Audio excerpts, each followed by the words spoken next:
On this episode of the Neutral Wisdom podcast, host Robert Shirley is joined by a panel of witches for an Ask Me Anything, questions submitted by listeners. This is the Neutral Wisdom podcast, a podcast dedicated to passing on knowledge and experience from a satanic perspective, with your host, Robert Shirley.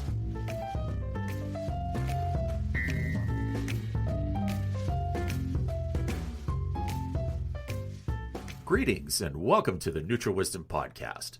I'm your host, Robert Shirley, and today I've assembled a panel of witches and I'm going to hit them with an Ask Me Anything list of questions submitted by you, the listeners. I'm sure you'll recall a similar session with warlocks on episode 5 earlier this season. We addressed a lot of questions, had a lot of fun, and went down more than a few rabbit holes, but thanks to the miracle of editing, I was able to cut an hour out of that episode. You're welcome. The session with the witches is in a very similar vein, and given the panel we have today, you'll see that nothing is off limits. The ladies are all very straightforward, honest, and definitely not afraid to correct me if I was off on something, and I loved every second of it. Some of the questions were the same as for the gents. Some are brand new. I learned quite a few things myself, things I thought I knew, and most definitely things I did not know. There's no essay for this episode since I covered it in my show with the Warlocks. So sit back, relax, and grab your popcorn because we're going to school with the Satanic Witches right after this. You are listening to the Neutral Wisdom podcast. For comments, questions, or suggestions, email us at information@neutralwisdom.ca.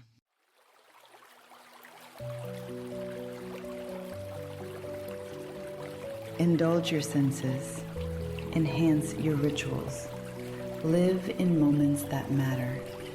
For those who crave the aromatic and transformative power of fragrance, As You Like It Bath is your source for immersive enchantments to make everyday rituals feel like magic. Our bath bombs of oddities and nostalgia invite you into worlds forgotten and worlds imagined. Our soaking salts turn your rituals into reverence. Our beard and body potions transform the everyday into the extraordinary. And our car fragrance diffusers carry the atmosphere with you wherever the road winds. Immerse yourself in the indulgent, in the infernal. Find us online at asyouLikeIt.etsy.com and Instagram, search for As You Like It.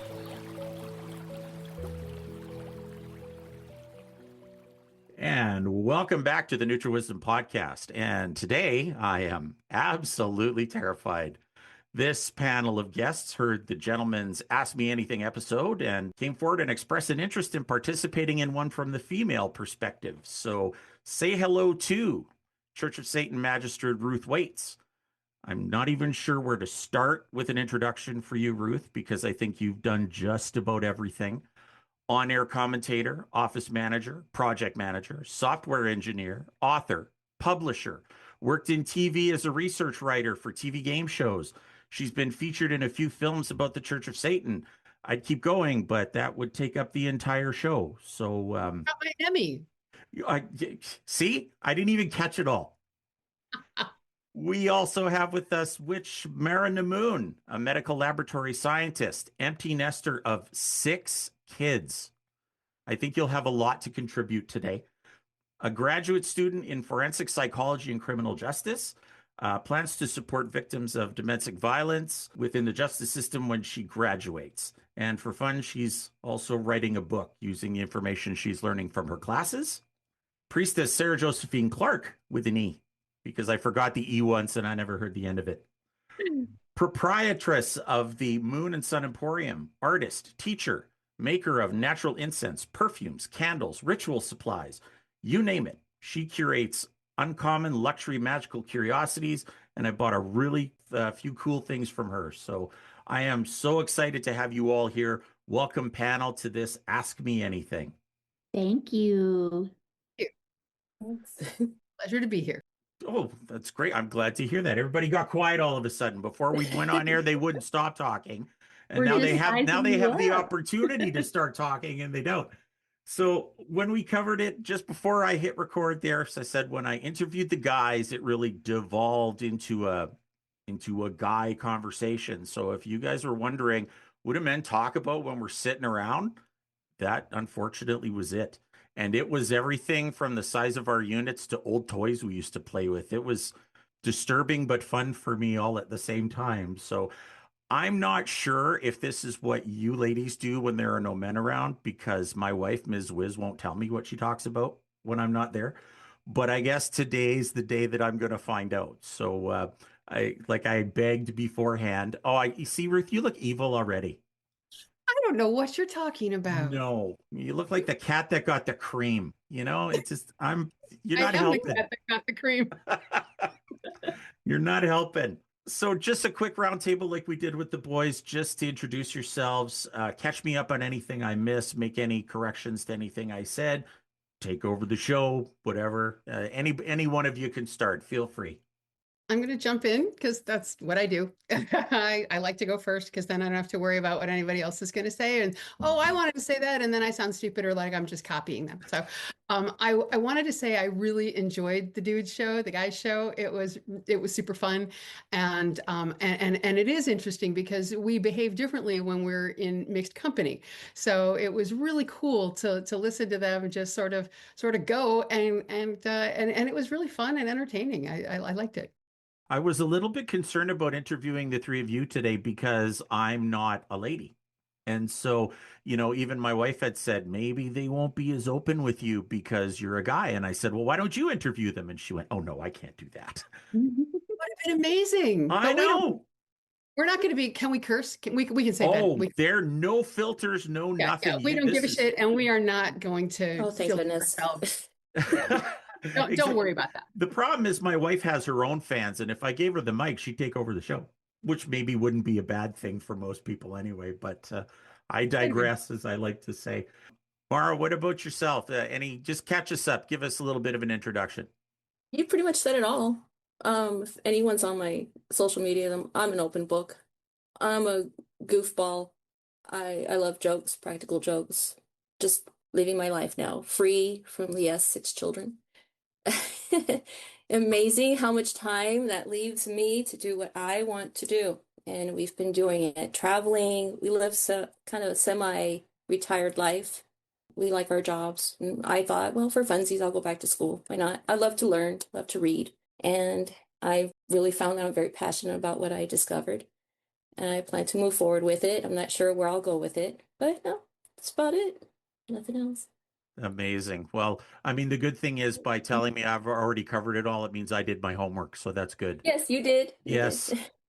Okay. So actually do some studying, which is important. And Sarah, you've been with us before, and I'm so glad to see you back here. What have you been up to since the last time you were on? I don't know, like time is a flat circle, like they would say in True Detective. Having fun, making stuff, making money, making friends, casting aside everything that tries to creep in that's not that. Yeah, absolutely. And I see too that you're planning on opening a physical storefront for Moon and Sun. Yes, let's see. This will be the 3rd time we've had a store, and it's awesome to open, operate, and close something like that without borrowing any money or incurring any debt on your own terms. And we found a great fit that happens to be just down the street from us. It's actually between our home and when we go to the post office. So it's like, it's like right in between those. And with that, we will have a lot more. Basically, everything will be in-house, like any teaching and Dylan's readings, my readings. It's going to be a lot of fun. That should be February. We'll have to have you back on when you get that store opened for sure. Well, thank you. Everybody come on and see us. Absolutely. So with the three of you being so busy, I am honored and flattered that you're here. But the first question that I have for you is, what made you want to participate in an Ask Me Anything podcast, especially with the types of questions you're going to get, especially since I'm asking you pretty much the same questions that I asked the guys? I'm terrified, honestly, with you, and that's why I'm doing it. I like scary stuff, things I would not consider doing. I make it a point to try to do it. Oh, You so know, you're nervous. yes, I am, of Not as course. nervous as I am, not by a Oh, Oh, long no, you're not shot. as doing a you are, great but job. I never would have known. I Either, never would guess.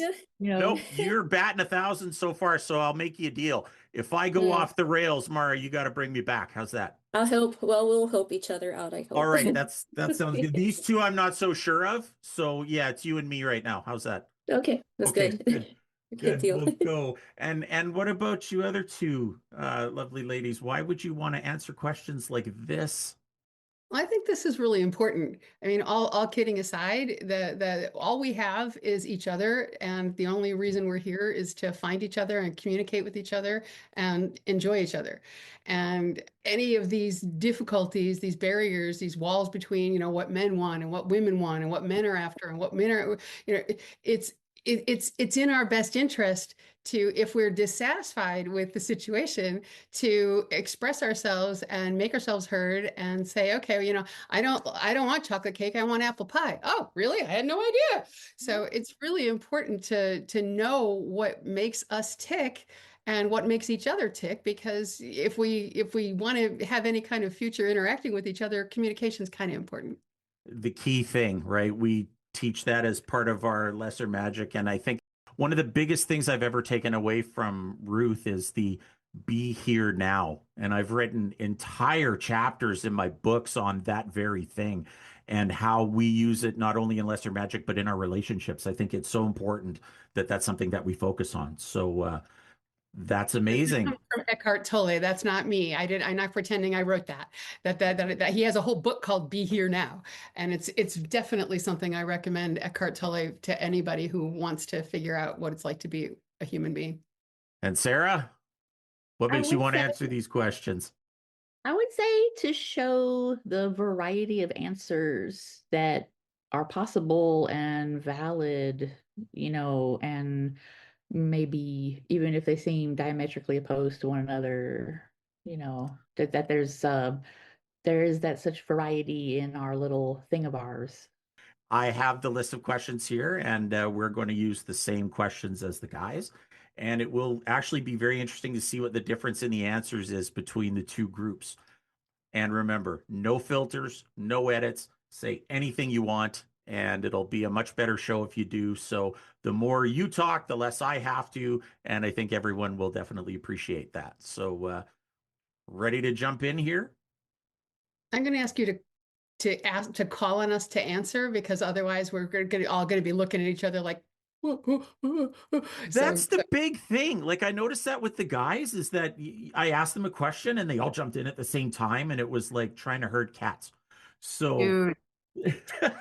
so the first one I don't want to call on anybody because it scares me to know what the answer is, but I'm just going Well, to ask it. we seem to have had the pattern of Ruth, Mara, me. How about does that Are you work? cool with that? Works for me. Totally. Totally fine Or with get me. to talk amongst yourselves. That's Yeah, fine. I will be the 6 o'clock. Like, how about we just do this? This is already very different from the guys' show. All right. All right, Ruthie, you're first then. No, no. No. Especially with Be this question, careful. I don't want to know. All right. So, yeah, are you going to ask Does a question, or are you does just size matter? Are you worried about penis size? And why do men always try to stick it into everything? all right? I used to have a T-shirt that it was a cartoon of two women sitting at a table drinking wine and having a piece of cake or whatever, and the caption is, well, of course size doesn't matter unless you're having sex. So size doesn't matter it does, but not for the reason they think it does. Okay. You should be able to know if it's in or not. But what matters is skill and attention. Either I'm going to enjoy having sex with you or I'm not. And that has nothing whatsoever to do with a penis. It has everything to do with, are you in the room with me? Does it matter that I'm me, or are you just trying to fuck something? And so what you do with your penis, but what you do with your entire person during sex is a lot more important to me than I don't have a ruler. Okay. Does size matter? I guess it depends. size is not going to matter if I don't like the guy. But then I wouldn't be sleeping with him. There would be no sex. It wouldn't matter how many pictures I get, landing in my DMs. It's like, delete. I have to like the person. That's me. Of course, this good size is fun to play with. I want something to be able to grab and to have fun with. And if you don't feel it, it's like, well, yeah, but I think it matters to a point. It depends what I'm looking for. If it's a good time, then yes, of course. If it's something more long-term intimate, then no, not really. It's just the whole picture, the whole presentation. And yeah, so I think in a way, yes, in a way, no. It just depends on the circumstances. I find it interesting that you mentioned pics in your DMs, right? Oh, So yeah. that's never a thing that I've experienced or done, thankfully. So are you trying to tell me that when that happens, you don't just drop everything and run over to the dude right away? Because I think that's what the guys who send those, I think that's what they think you're doing. Oh, you That's drop not the everything, that's but not the worm on the hook for me. It's not. And no, I'd rather see a worm on a hook than some of the pictures I've received. So yeah, it's not a lure to me. Lure me with your mind, with your words, with your personality, and then we'll go from there. Sometimes I see some that just petrify me. I don't want anywhere near me. I wish that this was on video because when I said that, the three ladies looked absolutely disgusted. And it was so funny because I've never asked that question before to anybody, right? But the three of you at the same time, you all had this look on your face like you stepped in something. So it's not what happens. It's not what guys think happens. It blows me away that they think that they're going to send this to you and you are literally going to drop everything and run away with it. Like, I just don't get it. But No, there's if I no could, flags of you're the one. No. if there were one piece of advice, it's don't send that fucking picture. It's just don't, because I don't know how you ladies feel about it, but penises are gross. Penises are just, you send me a picture of your penis and I'm not going to be like, oh, Twitter. It's disgusting. You just know that if you do send it, that we're laughing at you. yes, thank Yes. you. Out, Mhm. we're grossed You're out, laughing. laughing Or at you, making or we're faces of covering the cock. disgust. Yeah. Yeah, Or or we're looking at disgusting faces like, oh. Yeah. Yeah. We are ridiculing you. Anyway, sorry. Perfect. No, thank you for contributing that. And Sarah, you've been suspiciously quiet. So what about your reaction to this? This isn't something I've had reason to think about. Men don't act that way around me. And I don't know, I've heard that like men react to me sort of like I'm the third grade teacher that they were in love with, or the librarian that has a ruler. And I don't know if that's maybe why they're more well behaved and probably as a consequence in their own mind naughtier with themselves. If I just don't have to hear about it, I don't, I'm fine because I'm not interested in anything about a man's anatomy unless I'm in love with them. Then that's all it's like sex to me is very sacred. It's magic, it's an expression of love, and it's not at all from a puritanical sense, but a man is not getting inside my body without, easily at all. So where do you think the three of you that this perception or this hang up on size comes from? And I always joke about it with my wife and say, anytime you watch, I don't watch TikTok, but any of the videos, and they always have the giggling college girls and that. So I kind of wonder where this perception that a guy needs to be hung like a horse comes from. Is it a guy-centered thing? Does it come from young women? Where do you think this starts? It's male insecurity. We don't give a shit. Any woman who's seen more than 10 is like, oh yeah, it's a penis. Hey, how about that? You care. And it's the same thing with hair. Bald men are obsessed with being bald. We don't care. Yeah. Do I like you? Are you interested? Do you look me in the eye when you talk to me? That's what I care. Yeah. But we don't care about penises. We don't. But here's the thing, though. That is for men. It's on the outside. The other part of the question is why do they always stick it into stick? Because that's what it's for. That's what it's for. It's on the outside. Everybody can see it. You're in a locker room, and everybody can see how does it hang to the side? And, what's going on with those balls? Ew! It's all disgusting. But in a locker room for us, it's oh, her boobs are bigger than mine, or they sag, or they're this, but she doesn't have pubic hair. It's all our shit's on the inside. We don't have anything to prove with our shit. Men have everything to prove. And the truth is, it doesn't matter if it can ejaculate, it does its job. Its job is not about length or girth or anything, or even stamina. It's just, can you have an orgasm? Can you get a woman pregnant? Mhm. And I think even the shorties can do that, can't they? Yeah. Okay, so here's my first question that's not on the list. Oh, Yes, I like to keep you on your toes and throw you off once in a while. okay. So if I was just another gal and we were sitting around having coffee and say Mara starts dating somebody new, does that ever come up? Of course. She wants It to bring does. it up. Okay.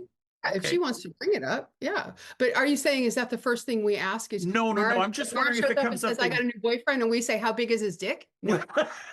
But I'm wondering Oh, if that that's what comes you're. up, does it come up in conversation? Is kind of my Eventually, like with my best friend, it has to be with somebody I can feel very comfortable talking to. It's not just women sitting around a table. My best friend, and she's gonna get me if I don't mention her name. My best friend Maria. We talk about everything, and we discuss penis size occasionally. If she's dating to somebody, and we it's a joke. Okay, it's meant jokingly, laughing, and it's never something that we bring up negatively. It just carries on for the conversation. But that's something like I said, it's a thing I like to joke with my best friend with. Not really with other women. I don't really bring it up. It's never really brought up. For us, it's just goofing off. Yeah. I think it would be more asking about the whole experience of it. Like, so, wow. So, what's that like? And what she cares to share. My gay male friends always want to know. They want to know every bit there's of a dynamic. everything, Wow. Oh, every yeah. bit of everything. They Because hear I dated penises. someone 15 years ago, and they're like, listen, tell me all about it. Men love their penises more than they love living. And I say that with certainty because I had a discussion with somebody that I was very close to, and one of our friends had prostate cancer, and he had the procedures necessary to deal with prostate cancer, and apparently you lose your ability to get an erection or have an orgasm. Sometimes I'm unclear on all of it. And the person I was talking to, who I thought was actually a smart person, and somebody I had respect for, said, "I'd rather be dead." Oh, Wow. that's so unfortunate. Horrifying and sad but yeah, as far as if Mara, we were all sitting around and she's got a new boyfriend, I'd want to know how he treats you. Yes, I'd want to know what he's yes. interested in. How Mhm. you met? I want that story. Exactly. And are you having a good time? Yes, Eventually it would get, but it also it depends on how comfortable Mara is talking about sex. I mean, I'll talk exactly. about anything to anybody. You can ask me anything. But I recognize that a lot of people, that's personal and they don't want to share that. Hmm. Yeah, You're all yeah. so nice. Wow. Oh, but when we're not, I don't like Now, when it. we're not. We'll get to I do that want to later. point, I do want to say this to the guys thinking, oh, it doesn't matter what size you're. No, be proud of yourself. Yeah, Be happy you got something. I get it when, like Ruth was saying, they'd rather just die. That's a huge part of a man, their ego, their sense of self. And if they're feeling they're losing something that determines them, like brings them pleasure, brings a woman pleasure, what they think, it's going to hurt them a lot. I do recognize that too. But for women, this is something I've talked to my husband about. We're old and gray, and it's not going to matter. We're probably going to be hurting too much to move. It's like we're too tired as it is from working and stuff.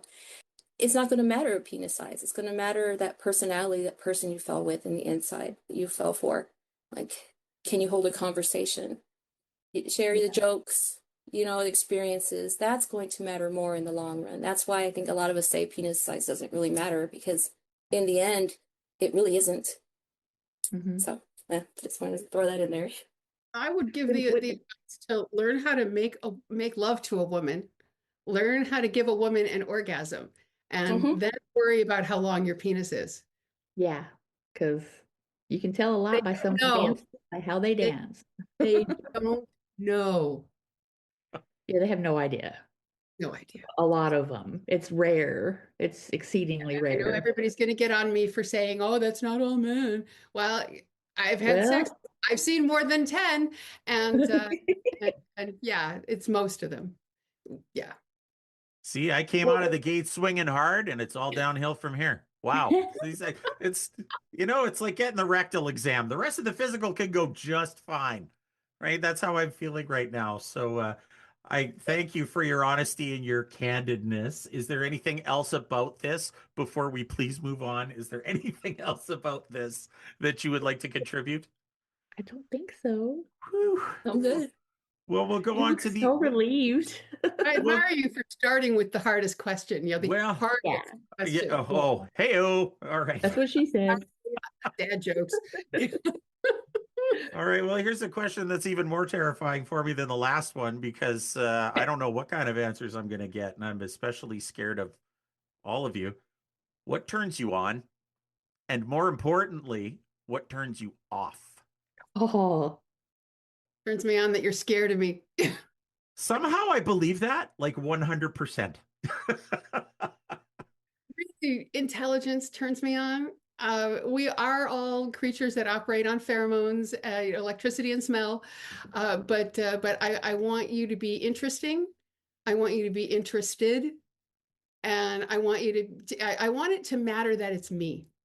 That you're yeah. not just just some anything with yeah, with a pussy and a pulse. No, I want it to matter that it's me. I want you to be interested in me, and yeah, I want you to not stink, not chew with your mouth open. You know, we think it's obvious what we want, but it's not. Nothing could be less obvious. So. Yeah, and Mhm. Okay. what turns me off is yeah, have you not had a shower? Do you not listen?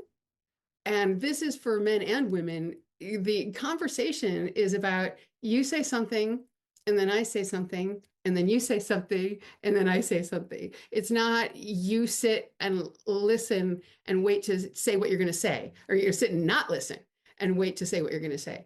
So it's really about the quality of the experience, what it's like to spend time with you. That's what turns me on or off. Like we said, intelligence, hold a conversation, make me laugh. Okay, I love to laugh. I like to know that person is thinking about me. Like, is my husband going to work out? Well, he says, well, I want to look good for you when we go out or something. It's like, I love that. I'm like, oh, I'm a softie for that stuff. Good conversation, good voice. There's some voices I can't stand, like high pitched voices. It's like, no, just shush, go away. You know, I don't like that. It has to be the right tone. But really, it just matters that he thinks of me, sends me little notes, pays attention, like I'm going to have a rough day. He knows I'm going to be very busy, makes me dinner, has it ready. So here, you don't have to worry about it. I also did the floors for you. I'm like, damn, sexy ass man in my house right now. I've told my husband, I don't know how many times, like, I need to marry you again, just to make sure, because that means so much. The little messages throughout the day, little voice messages, little pictures that he takes and sends to me, make me feel like I'm the only woman in the world. Yeah. So what turns me off? Thinking you know what I want, because guarantee it's wrong. To be thinking this way and I'll be completely that way. Assuming just because I'm a woman that I'm going to be interested in like a penis size. No. I'm not going to care. And I think it's mostly because we're brought up with such ignorance when we're children. I had raised my grandparents, they didn't talk about any of this. No sex talks, no talk about what you're looking for in a man. You learn over time, trial and error. I think that's the same for men. They learn over time, trial and error. And then everyone's so unique and different. It's hard to get the match right. But when you find that one that just listens to your conversation, can hold a conversation, is literate, likes to learn. I love that. I love that intelligence. It'll get me every time. Again, I wish I was doing this on video because everybody's smiling and nodding. So quite the Right. polar opposite of the dick pic question. But Right. just an idea of what I'm going Yeah. through right now. I'm really kind of working my way around a clock or a semi-clockwise circle here. So I'm coming to Sarah, and I'm kind of wondering if she's going to give the same answer as everybody else. I tend to at first most notice eyes, like if he can hold a steady gaze immediately, like that, like maybe I don't know, something kind of like in that movie Fright Night, the original, that dance scene, like that kind, like can he be bold and intense and confident and walk over to me even when I'm with my friends, a big group of people, and just be there in that, like that's already what his life is too. Not catch me when I'm away and try to pitch woo or something. That's just I'm I'm really good at finding weakness, and it's sort of like a red scarf in front of a bull kind of thing. Like you're just gonna make me mad, like with neediness and security, saying I love you too quickly, anything like that. But just be there, be with me. Let's get to know each other. Let's just, like, you're in your energy, I'm in my energy, and everybody's secure with who they are. It's incredibly rare. So the be here now thing comes up again, Yeah. and the other thing that 2 out of 3 of you said, and all of the guys too, that intelligence is a big turn on. And I wonder sometimes, after having talked to so many different people about things like this, is that you think that's a hallmark of what we are? I think we tend to, Satanists tend to seek out intelligent people. I think that maybe I'm throwing a wide net out here, but it seems to be pretty common thread among us. Am I off base here, or what do you think? No, I think I didn't say it because it is such a given. Yes, And, for sure. and that the whole weakness I'm talking about, I'm not talking about vulnerability. Vulnerability is brave. Vulnerability is what confidence is. Like, if you can not know the answer is yes and try it anyway, that's brave. That's vulnerable. And that's probably from a place of intelligence. Yeah, I do think that a lot of us, what draws us towards each other is that we are seekers of knowledge Yeah. and information, and we are trying to always try something new, and just test and see if do I like that thing? Oh, no. Ooh, okay, well, I don't have to do that again. But if I do like it, then cool, I'm going to do more of it. And I do Yeah. think that Satanists, we have that as a common thread. Okay, yeah, I call it the religion of productive dissatisfaction. Oh, I love that. yes, that's trademark. Yeah. I'm Pretty grabbing much. that. As You long as never you heard credit me. you never heard it here first, as she waves her fist at me. Wow. Yeah. All right. Well, I got one more sex question for you, and then we Okay. can move on to other stuff. But guys seem to be concerned about this. So how long should it last? Maybe with foreplay, maybe the act itself. You're not looking for a three pump chump, obviously, but you know what? How long To should? conclusions. Okay, Not well, You're making assumptions. this is Yeah, you're something that I making tend to do a lot. So correct me, please. But sure. My thought about how long should sex last is until somebody asks, how long should this last? I like that. All good. Because sometimes you're really into it, and really everything is sex. I mean, a good chocolate Moose is sex. Everything is sex if you're in that kind of mindset. So how long does it last? Until you're done, or until somebody asks, "How long should this last?" Are we done? So we done? so that being insecurity is just a complete mood killer for you. Well, but with new people, there is insecurity. You don't know how this person does it. You don't know how, they don't know how you do it. There's that weird, awkward thing because of, I'm a writer. I've worked with words. I deal with that my entire life. I don't have vocabulary for that stuff. Mhm. So if you're like in the moment with me and you're like, what do you want? I'm like, I don't know. And then, but even if we're in the middle of something and I wish it was, I don't know, faster, or there's just not English words for the sex act in my head for the whole sexual experience. So it has, and I can't be the only person who has difficulty expressing this. So I try to be mindful that my partner is also going through all of the, I don't know what I'm doing here. You gotta help me out. Because he's So learning how to have sex with you. Exactly. there we go. Okay, that makes sense. That makes Yeah. sense. So we're not all looking for the sting 12-hour tantric experience here. It just needs to take as Maybe long as it I have needs to fuck take. Sting.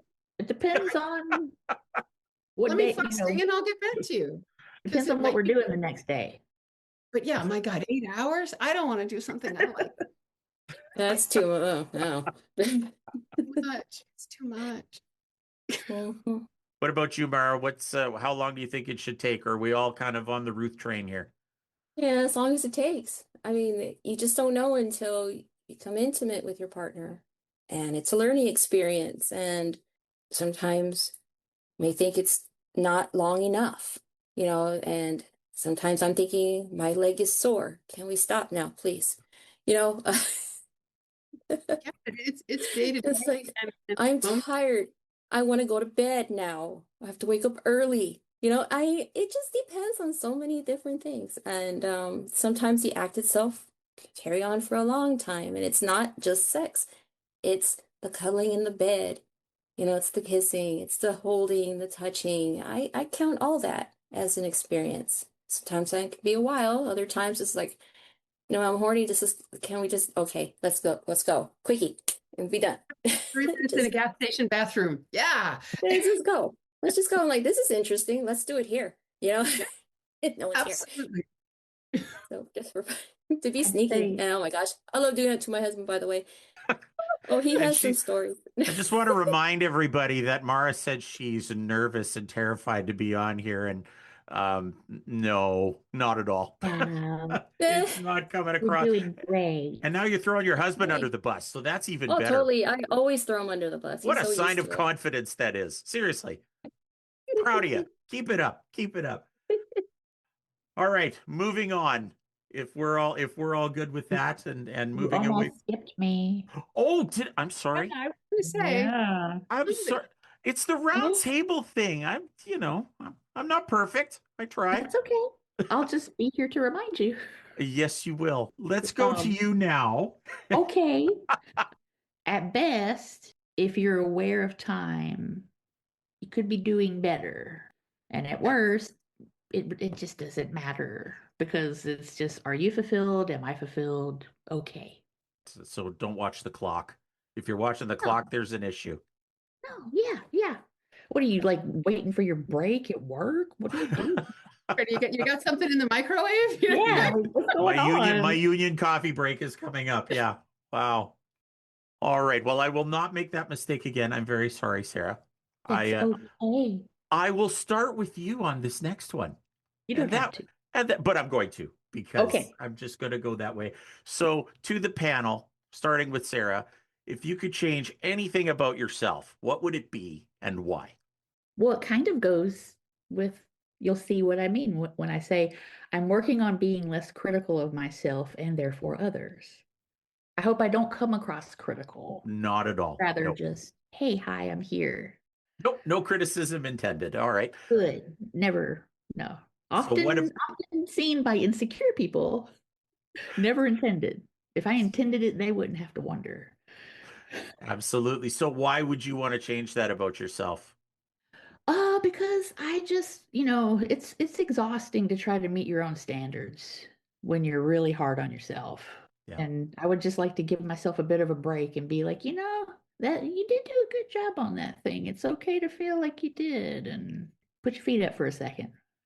Anyone else? What would you change about yourself and why? I'm with Sarah on that. Oh, sorry. I'm sorry. I thought you were gonna say that. Oh, no. On that.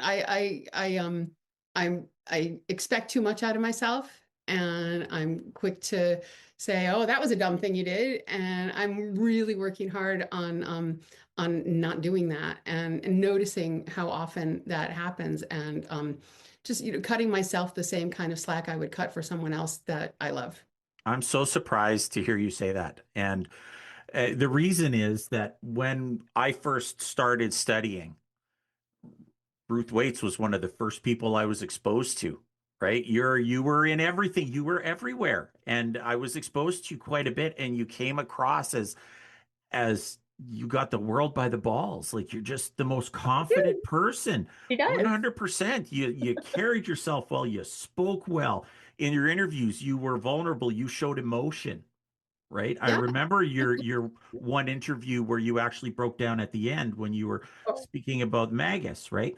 And it Oh, was yeah. and for you to come back and say now, oh, I'm too hard on myself and I'm not. It's very surprising for me to hear you say that, to be honest, because that's not the you that you're putting out there. so you So it's expecting me to say I wouldn't change anything about myself and I'm perfect? See, that um was what I thought you were going to say, because that's how I feel about my friend Ruth. Well, that's Honestly. all true, but Yes. but yeah, I do have the world by the balls, and yeah, I do say a lot of things that a lot of people don't have the nerve to say, and I live my life on my own terms, and I answer to no one, and I fucking love it.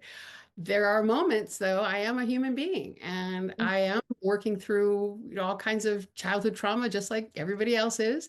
And we're all a work in progress. And I am not afraid to say so. And if I did put forth the impression that I don't have any self-doubt, that I am unflawed, then that's my bad, because I am a person, I am a human being, and I do have my ups and downs just like everybody else. Yeah, I do a lot of things and I have a lot of confidence and I do weep all kind and for I write, oh, I break a shoelace. Ah! But I think that crying is a really important part of being alive and Yes. being fully present in the moment. And that is my main goal. And I'm very mindful of that. I speak without thinking things through. And I've worked really hard over the years in mitigating that so that I don't just blurt out shit that hurts people's feelings, because I don't want to hurt people's feelings unless they're assholes, and then fuck them. But Exactly. yeah, so yeah, I think it's important that we all work on ourselves, and I'm really proud of all the work I've done on myself. I'm not going to say I'm done. we never are we? What's the No. fun in that? Like, you're Oh, done when you're dead because you exactly. can't Yeah, do yeah. When I'm anymore. done, they're Like, gonna put me in the oven. All right, Mara, what would you change about yourself and why? Not being so hard on myself. A lot of people say, "Oh, you're so accomplished, you're so smart." My husband like always telling me, "Oh, you do so great." I can get perfect GPA, and I'm like, I could have done better. yeah. Are you noticing You 3 out of 3 here? I Yes, am. I. Yeah, it's This a is a trend. woman thing. This is women are taught not to, we're taught to doubt ourselves. We're taught not to be arrogant. Oh, I'm perfect. Uh-huh. We're taught not to celebrate our triumphs, and we're always taught to look in the rearview mirror and wonder, did I do something shitty? Did I mess something up? Did I forget someone? Did I do something inconsiderate? Yep. Along with that, it's like way over in the next room what I'm going to say, but I remember watching something and they were saying the reason there are so few, if any, female serial killers is because it's not that they don't have the same formative trauma, it's because they're more likely to just hurt themselves than others. And I just found something very true for everyone on both sides of things in that. So does Mhm. Satanism or the application of Satanism, does that help with your development and the fact that you're trying to be less critical of your own selves?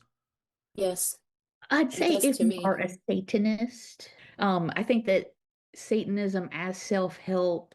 I get the appeal, but it can be like that is such a whoa, that's a lot of truth. And to have that as like self-help might end up being really painful and hurtful for someone that isn't a Satanist, if that makes sense.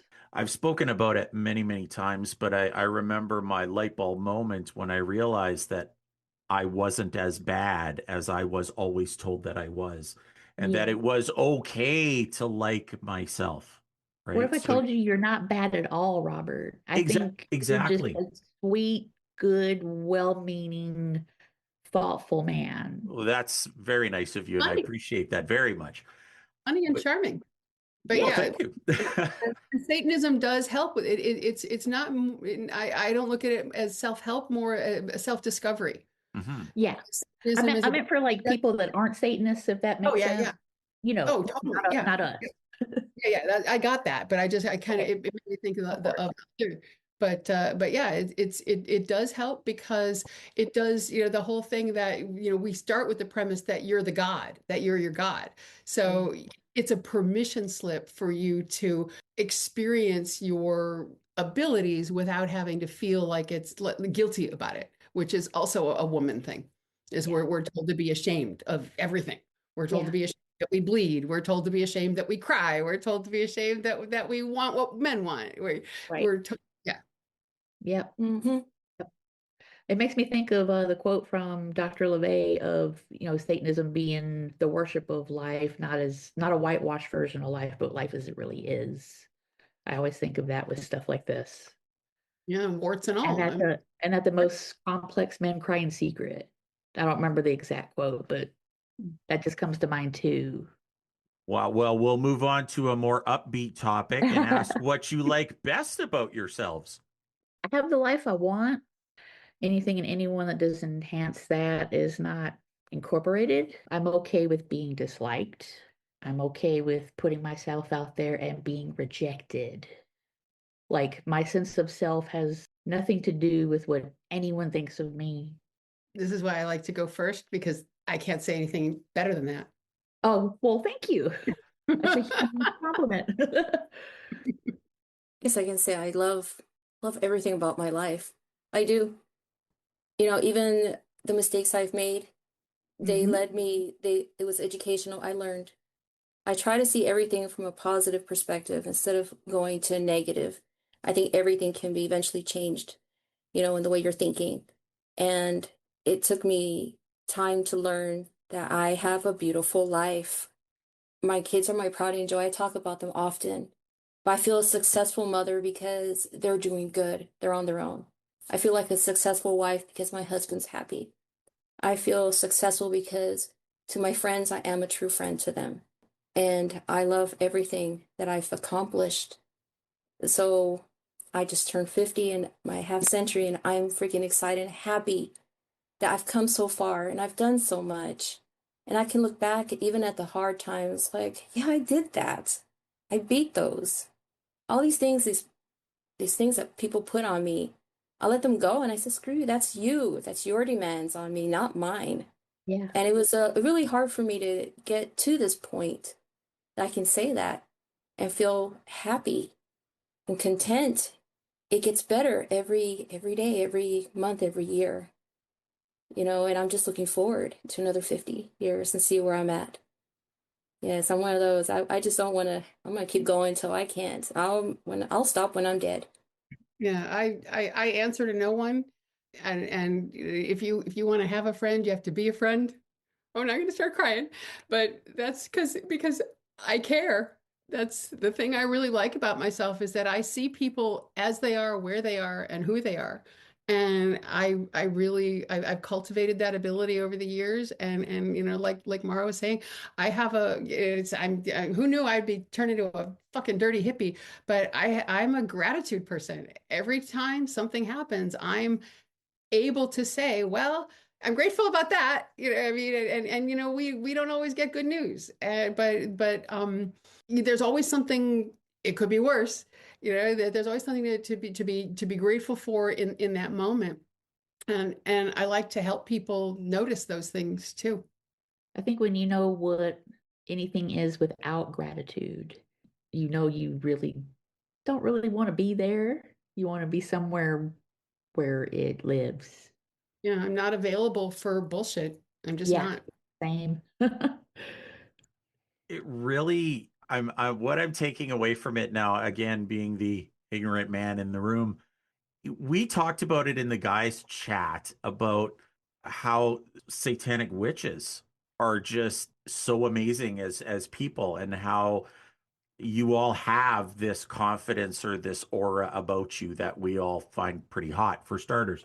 But the things that you like best about yourself to me are coming across as very satanic witch. You know, like it really, it could have come right out of the book.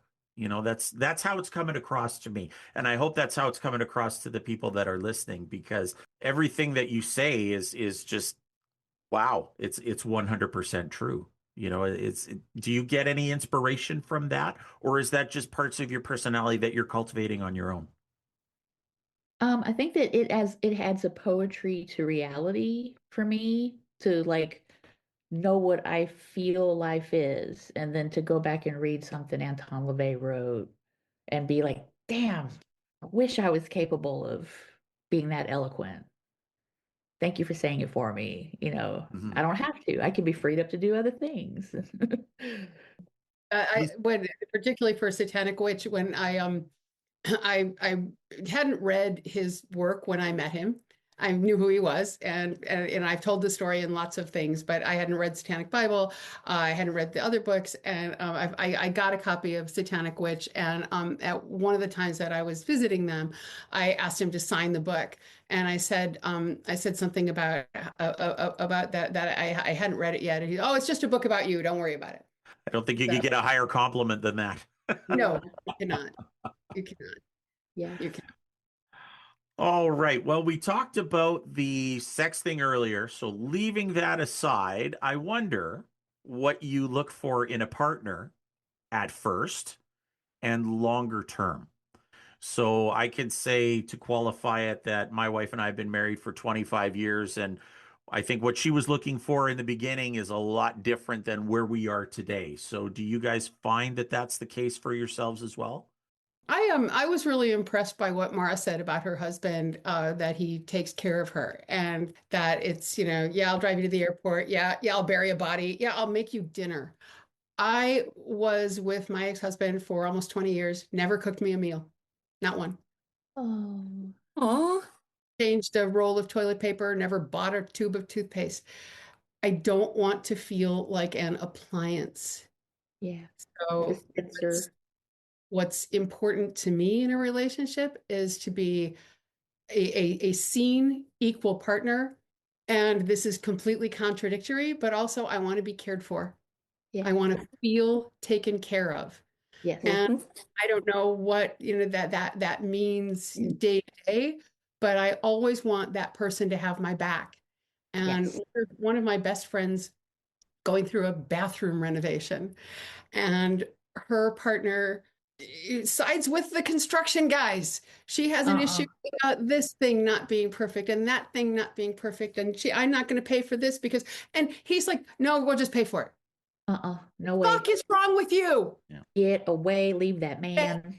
I'm trying, but Yeah. you can tell anybody what to do. But that's the stark negative example is if you don't have my fucking back, Yeah. get We're away from me. done. We're done. Mhm. We are So done. that's the thing is and yeah, it's oh, I picked up that thing that you dropped on the floor. I dropped the thing on the floor. That's the day to Yeah. day that you're seen, you're cared for, you're supported, Yeah. you're encouraged. I don't want someone, I'm not a dolly. I don't need to have you brush my hair, but I do want to conquer the world with you. Yes. Conan and Valeria. Yeah. Mhm. Or if you go by the comics, Bullet. Yeah, Right. that's yeah, for real. I wrote a little thing about that the other day of I always until a talk with my husband had this whole, well, if he gives me the ruby eye of the serpent, then I must go and I must find him a ruby eye of the serpent. And like he's helping me understand, like, well, I have the ruby eye of the serpent because I gave it to you. I'm Yeah. like, you know, what's That's better than the awesome. Notebook? Conan the Barbarian. That's what's better than the Notebook. You heard it here first. And more Yeah. truer All the words could best not have been lessons are spoken. all the best lessons are in Conan, that lamentations of their women. Yes, every bit of it. Oh, And yeah. like I think I have this theory that woman is kind of every character in that movie at some point in her life. Sometimes she's, the queen that just gets killed right away. Sometimes she's the seductress with the hut and, well, hello, Conan. I have food and warmth and get on in here. And other times she's fighting with him to conquer the world. I'm going to go watch that movie right as soon as we You finish got this interview. to. I'm Conan inspired. Barbarella. Good, good.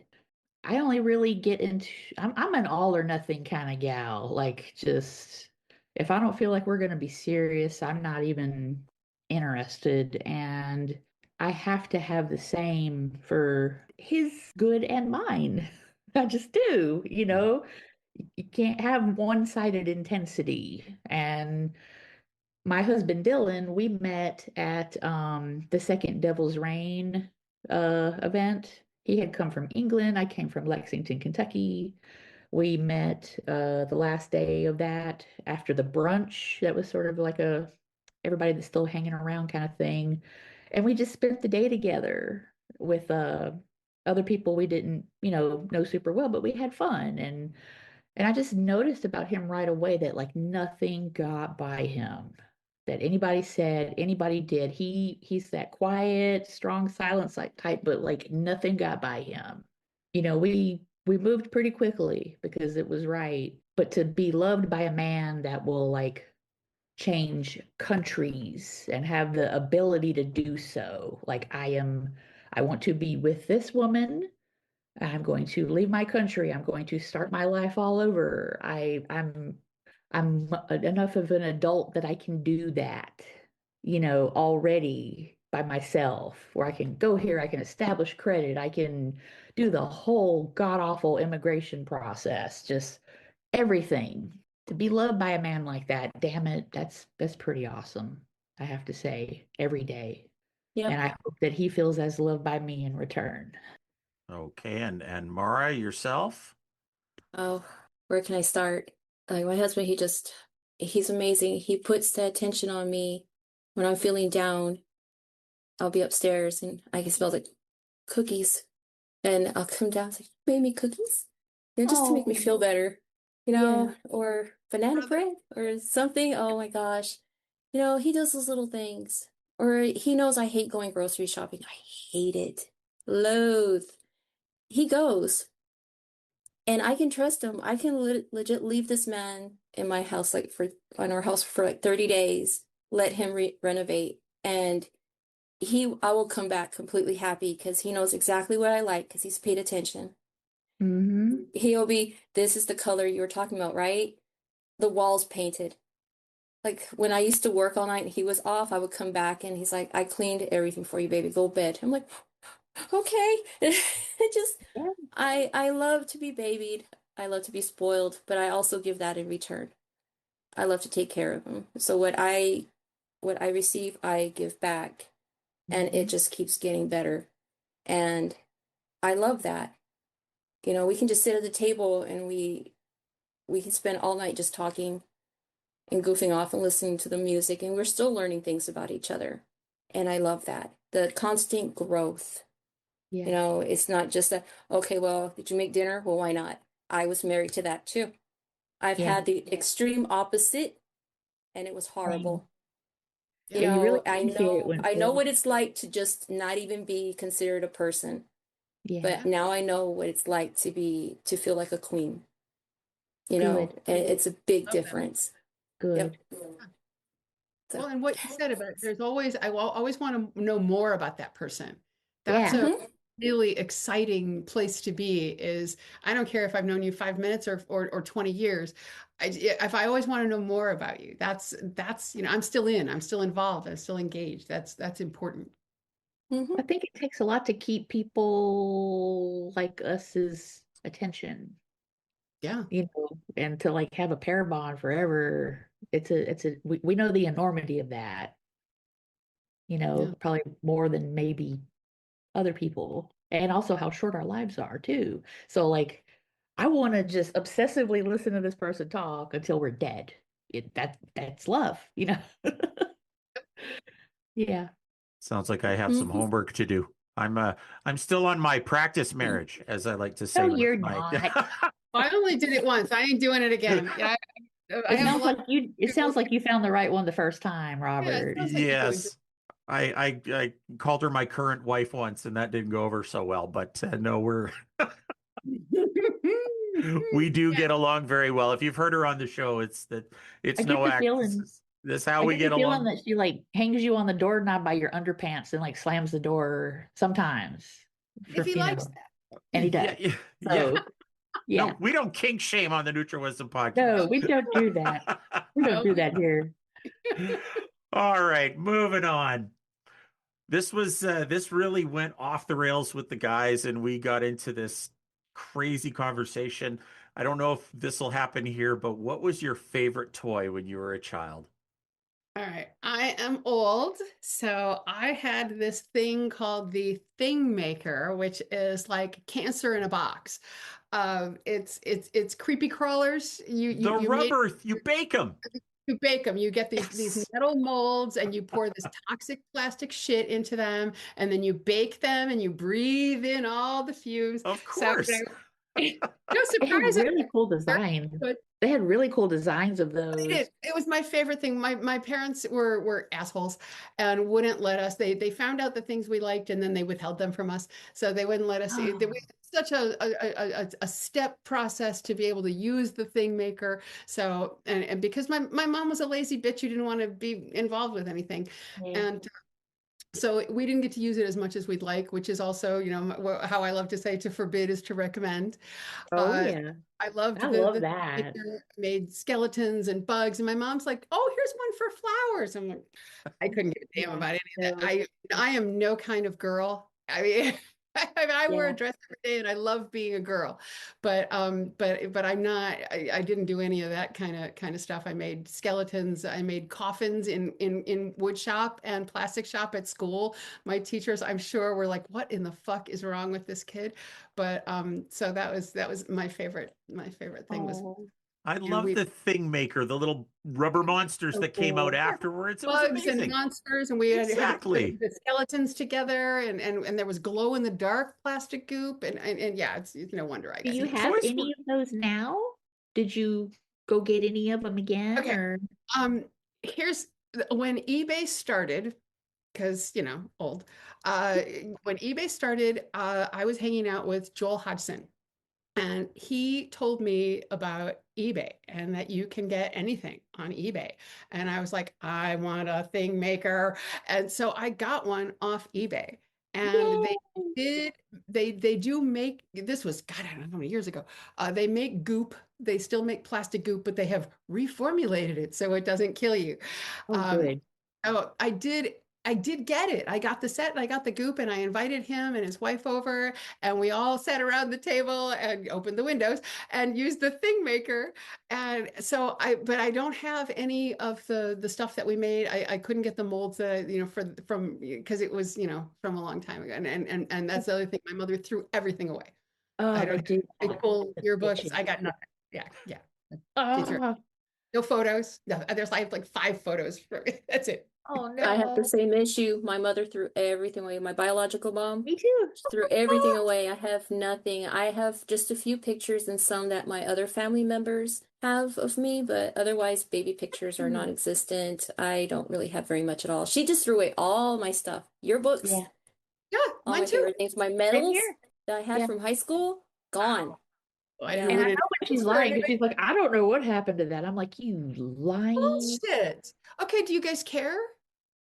I used to when I I was used to. younger Yeah. because like I always felt like somebody somewhere was trying to get one over on me as a result of like formative stuff like that. But now I'm a little bit more zen about it.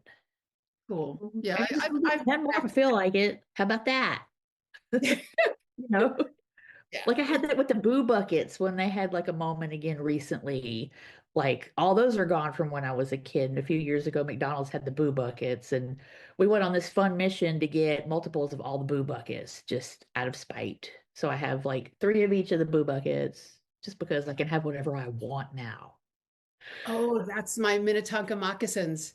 My parents, we used to drive, I'm from Chicago. We used to drive to LA to see my mom's family every 2 or 3 years, something like that. And so we would drive across country and we would stop at the trading posts and they all had Minnetonka moccasins. And my mother would never buy me those fucking moccasins. So I have Oh, so many pairs of Minnetonka moccasins right now on my feet. I have a pair but I mean, yeah, I was mad for a really long time, and now it's just like, yeah, fuck it, I'll just get it for myself. yeah, I just get 10 of them. How about Yeah, that? yeah, yeah. I have them in every color. Fuck you. Fuck you, I win. Did you have a favorite toy, Mara? I did, and I still have it. I kept that sucker with me. Oh, what is I it? got it. Okay, so my aunt was a stewardess on an airplane, she did that. And she went all over the place. She's brought me like perfume from Paris. And when she went to Australia, I was very little. She got me a puppet, a kangaroo puppet, hand puppet, kangaroo, simplest thing ever. But I loved that puppet. This little kangaroo had a little baby in the pouch and stuff. I still have that.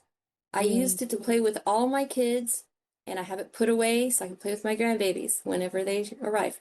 That is a toy I kept only because I was very diligent about not leaving it anywhere because it would have been destroyed by now. But the toy Yeah. I wished I had was a Transformers.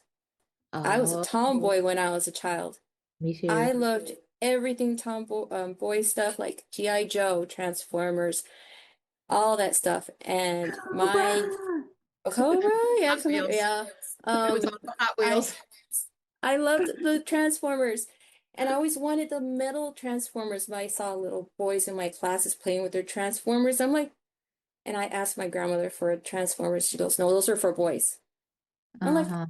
"Son para los niños," I'm like, in Spanish, and that's when she said Spanish. I knew I was never going to get it, Yeah, it's like So solid. I'm like, but Yeah. now I Guess have what? Transformers. I have one in my Jeep and one in my car. When I'm in waiting for something, I bust it out and start playing with my Transformers. So now that I'm adult with my adult money, I'm starting to, I don't care what people Get the say. one. I'm Yeah. playing my games. I'm buying my Transformers, all of the stuff I wish I had. And it's just nice having them. Yay. I can I tell it love from the your tone. toy. I love the toy question. People just Great run question. away. They just drop the shoulder and Forrest Gump it right out of the stadium, which is fantastic. So I had said to the boys that I am definitely going to do a show on classic toys. Yes, we're definitely going to revisit this at some point. So I very Guess much what? appreciate you guys taking off with that like you did. Guess what, Robert? I didn't answer. Oh, for God's sake, I did it again. Oh, You talked about boo buckets, and I thought, okay. that was like an aside for a moment, but so I will make it quick, okay? But my favorite stuff I made out of sticks and foil because I wanted to be Freddy Krueger, which was odd to like grow up and watch The Wedding Singer, and they had that little kid that was doing that, only he had like an actual Freddy glove. Like I was like on a budget, so I made mine out of a mitten and sticks and foil, and I also wanted to be the three storms from Big Trouble in Little China.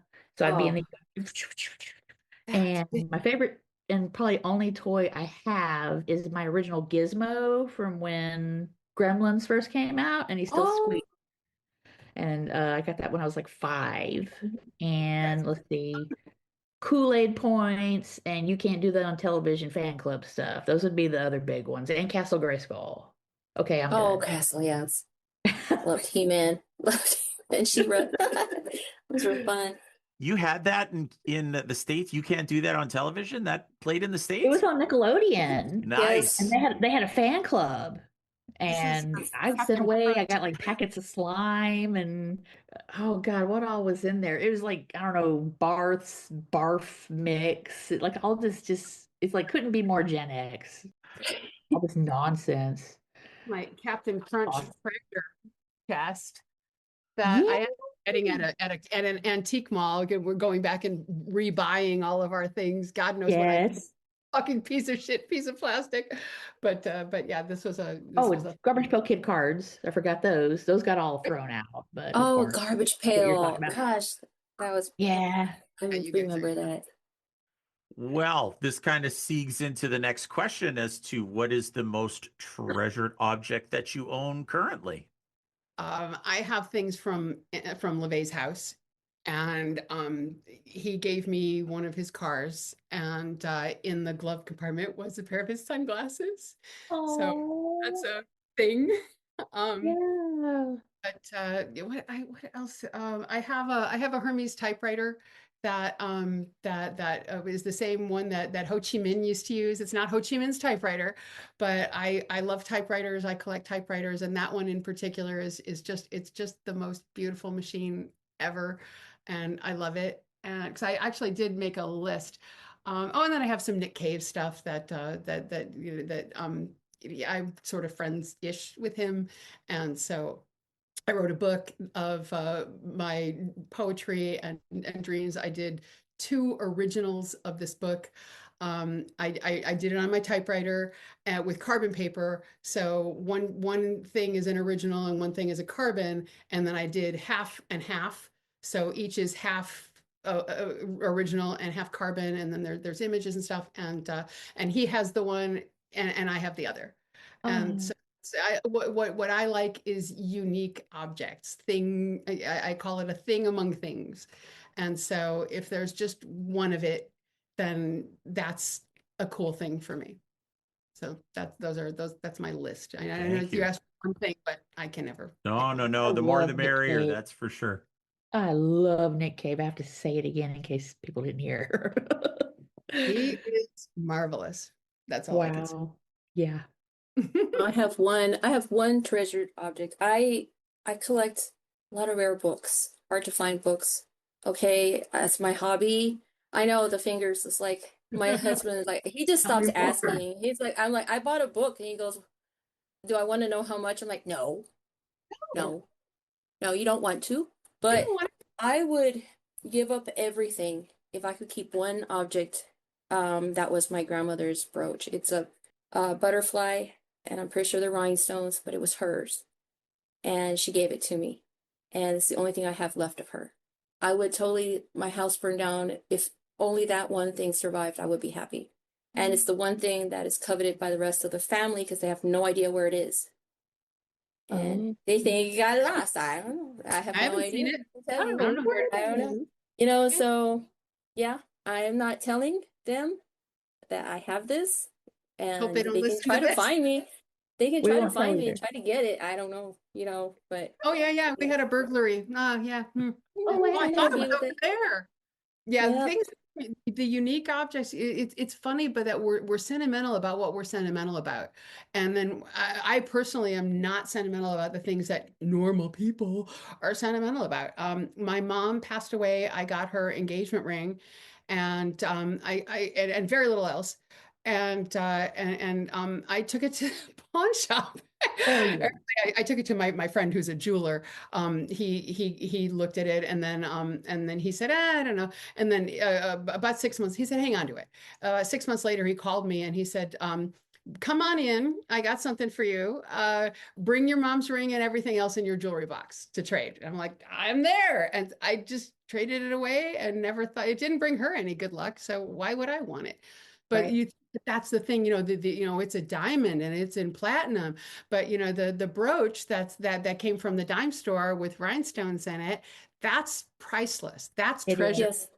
It Yes. is. It was hers. She loved it. It was her favorite. I love it. It's my favorite. Yeah, that's treasure. And it's put away in this really beautiful silver jewelry box. Mm. Just like a little treasure, and I keep it there in a safe spot.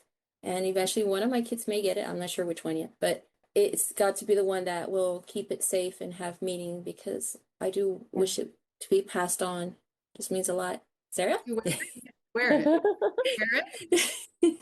Wear it. Huh? Well, thank you Do I for wear not it? forgetting Oh, me. it's rare that I do wear it. It has to be a matching outfit because if I'm in pastels, it has to be beautiful pastel. I don't just wear black.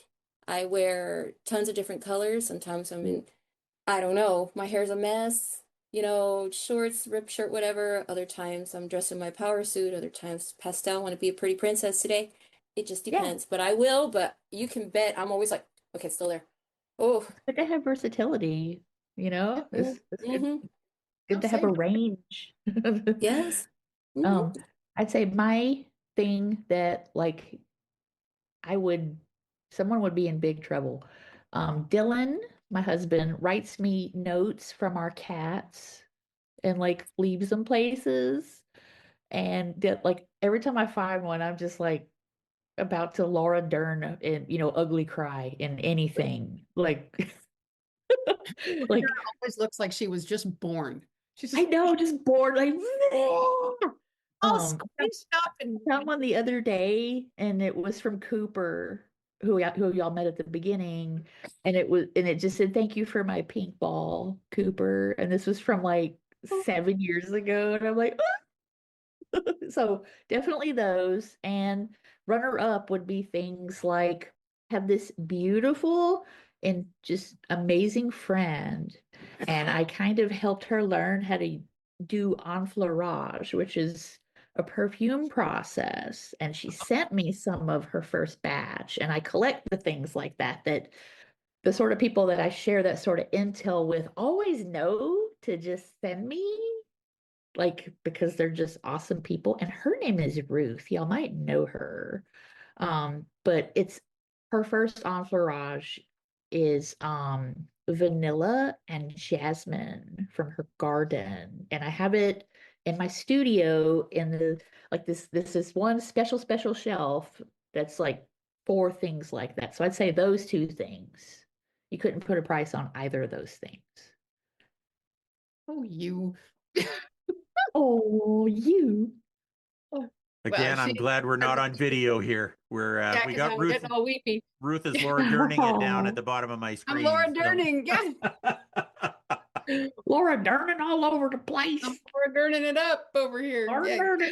I so value your guidance and your availability that I believe me, I hound and pester her. What if I do that? What do I do? Oh, can I do this? Can I do?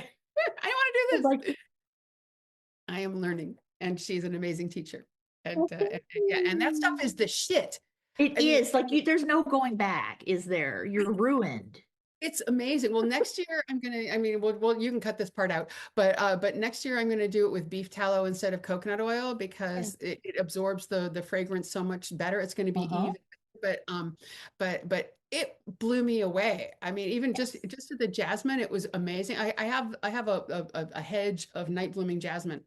And every morning at 8 o'clock, I'm because night blooming is not a thing here, apparently. Right. They bloom in the morning. So every morning at 8 o'clock for like 4 months, I'm out there Yes. picking the flowers and laying them in the fat. And I had to do this whole elaborate thing to make sure that the oil didn't melt because it has to be semi-solid. It's just all this crazy horseshit. And but it's amazing. It works. And then at the last minute, I was like, what happens if I put vanilla beans in this? Is that going to ruin it? And Sarah's like, do it, do it, do it. Do it. Do it. It's the fucking shit. Yeah. It really It's is. amazing, and I'm so mad that I didn't do more. But but next year, and Next at year. the very tail end of the flower season, I got some Wagyu beef tallow at Costco, and I was like, I am smearing that shit out, and it's amazing. So next year's is going to be even better. So we can but use that stuff. Don't just sit it on the counter. Don't just sit it Oh on the no, thing. I know. Well, the thing is like it's preserved perfectly. So I can just open it up and like, You can whip yeah, it. there But yeah, she is. I put it on my It's a neck. way Like, of being with your friends, when you share what you know and distance gets in your way. It's a way of being with your friends. I have a pomade like that I made. I think I told you, not to totally derail things, but it's dianthus and lily of the valley from my garden. And I think I'm on year 3 or 4 because the flowers are the tiniest flowers have the most fragrance. There's like yeah, some sort of message in there, but it's anyway, very. sorry, Anyway, not sorry, sorry. that's No, our regular no, schedule not at programming. all. I'm glad this took off, and I mean, There's it's a still. very overlooked part of magic that is aromatics. It's just Yeah, I'll give you that. Everybody's talking about what you're looking at, and when you're creating your total environment, and I want to make sure that everything around me is something I want to see. But smells are so powerful, Mm. and and food that I bake, and I make all this, and now I'm doing salve that with the lavender and the rosemary from my yard, and it's a thing. It's important. It And is, and Mhm. it's been very, it's just, the hippies take it and they say it's healing, but they're not wrong. They are totally not wrong. It is healing to yeah. like have a relationship with something that you grow and spend a lot of time with it. I mean, magic and patience and not being into instant gratification. These are all very important lessons. Yeah, yeah, that shit takes months. That is It not it. does. Actually, what I'm taking away from this is not so much anything physical, but the two of you, your friendship is a very important, treasured thing as well. Yeah. Absolutely. You know, and I think that's what I'm taking away from it. And I'm not going to edit any of it out because Oh. I didn't need to be here for 10 minutes. Like I could have left and it would have You got been a fine. cookie, going Exactly. I got just a leave it on bathroom. record and let it go. But this is what happens. And this is beautiful because we want to know. I wanted to know what kind of stuff you talk about when guys aren't around. I Well, think this is it. We don't this really is talk it. There you about men. go. There it is. Sorry. Sorry, guys, it's not about dick size. Okay, got It's it. about alchemy, people. There's more to life than that. And yeah, yeah. Yeah.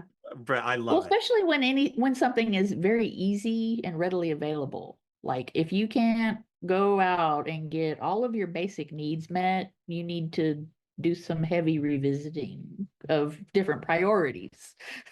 You have to prioritize. You have to look at your needs, and you also have to look at your environment on why you're not getting your needs there. Yeah, Yes. like, well, what's going on where you can't get fed or affection or, what's going on with that?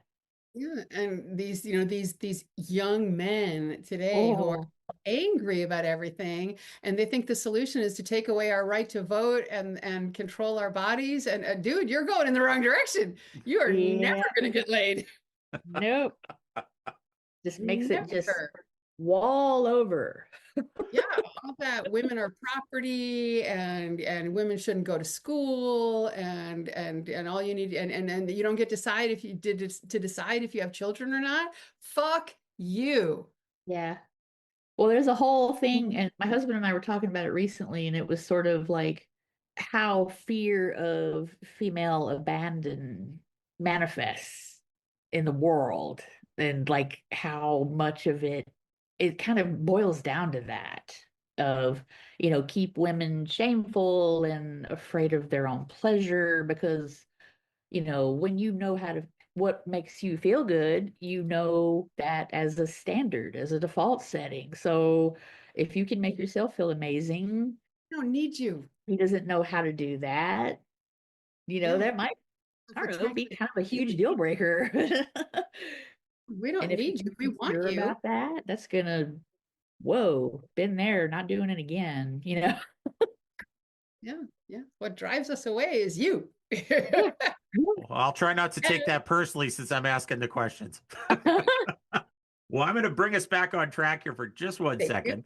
you. And I see the movie poster behind you. So this kind of leads into one of my next questions, which is out of all the horror movie characters, which one would you like to have dinner with? And what would you talk about? Oh, I wrote this one down.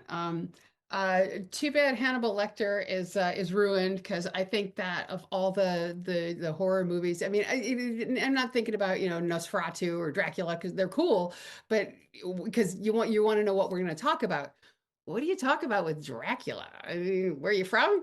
You know, what do you like to do? What kind of But wine? yeah, so Hannibal Lecter, I want to know, the evolution of that, and what happened to him, and is this, was he born that way? So there would be that, but maybe Ash from Evil Dead, except he's kind of a dingus, he's handsome as fuck, but he's kind of clueless about everything. And and then the last one on my list is Oogie Boogie. Oh, cute, Oh, larger than life. Yeah, but That's and again, I'd want to person. know his origin story because he Yeah. lives in a town that's pretty copacetic. But he's just this awful ew, and you know, and he has hench people, and I want to know how we got here. All right. Mara? Oh gosh, I'm huge into science fiction. So I'm thinking science fiction horror. And I think my top choice would be aliens. So as long as it doesn't eat me, we can have a sit down, and civil conversation about, how many systems they destroyed? Why implant that thing down our throats? Like, what's the point of that? And it's going to the stomach. I mean, wouldn't the stomach acid like eat it if it's going down our throat? I have these questions. I think about this. Like, that alien wouldn't live because it's in our stomach and stomach acid would digest it. So why is it living? How did it get out? Now I have these questions. Otherwise, Hannibal Lecter, oh my gosh. My husband he asked me like, who's my inspiration, my goal to be like? It's a cross between Leonard's mom from Big Bang Theory and Hannibal Lecter. I want to be as good as them. I will use my powers for good though, I promise. Sort of. Or not.